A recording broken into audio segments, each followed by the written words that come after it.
रोहिणी व्रत कथा। यह कहानी बताती है कि कैसे एक दुर्गंध से पीड़ित कन्या ने रोहिणी व्रत के प्रभाव से अगले जन्म में महारानी का उत्तम और शांत स्वभाव पाया। ये कहानी केवल व्रत की नहीं बल्कि कर्म, पुनर्जन्म और मोक्ष की भी है। तो चलिए कहानी की शुरुआत करते हैं।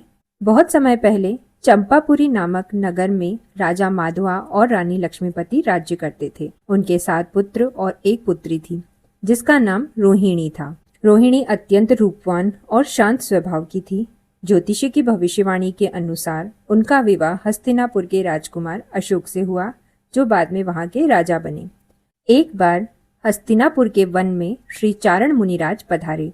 राजा अशोक अपनी रानी रोहिणी और अन्य प्रियजनों के साथ उनके दर्शन के लिए गए और उनसे धर्मोपदेश ग्रहण किया। उपदेश सुनने के बाद राजा ने मुनिराज से पूछा, हे गुरुवर, मेरी रानी रोहिणी इतनी शांत और सौम्य क्यों है? उनके इस उत्तम स्वभाव का रहस्य क्या है? मुनिराज ने राजा को उनके पुनर्जन्म की कथा सुनाते हुए कहा, यह उनके पिछले जन्मों के शुभ कर्मों का फल है जो रोहिणी व्रत के रूप में किया गया था। और तब मुनिराज ने कथा सुनानी शुरू की। इसी नगर में दुर्गंधा नाम की एक कन्या थी। उसके शरीर से एक ऐसी असहनीय दुर्गंध आती थी कि कोई भी उससे विवाह नहीं करना चाहता था। बड़ी मुश्किल से उसका विवाह श्री शेन से हुआ, लेकिन वह भी उस दुर्गंध के कारण उसे त्याग कर चला गया। दुर्गंधा का जीवन घोर कष्टों से भर गया। एक दिन एक साधु ने उसे उसके दुखों का कारण और निवारण बताया। साधु ने उसे रोहिणी नक्षत्र के दिन श्रद्धा पूर्वक उपवास करने की विधि बताई। दुर्गंधा ने 5 वर्ष और 5 माह तक पूर्ण निष्ठा से यह व्रत किया। इस व्रत के फल से मरणोपरांत वह स्वर्ग की देवी बनी और फिर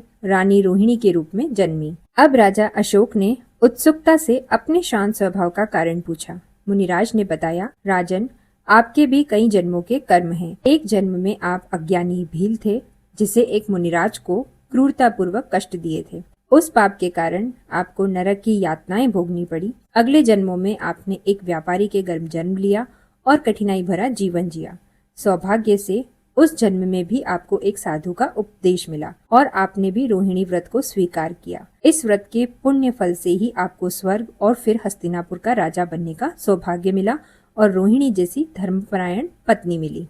मुनिराज ने स्पष्ट किया कि रोहिणी व्रत ही वह शक्तिशाली माध्यम है जो कर्म बंधन को काटता है और आत्मा को शुद्धि प्रदान करता है। राजा अशोक और रानी रोहिणी ने यह ज्ञान प्राप्त कर जीवन भर धर्म आराधना की। उन्होंने रोहिणी व्रत का पालन जारी रखा और अंततः मोक्ष को प्राप्त किया।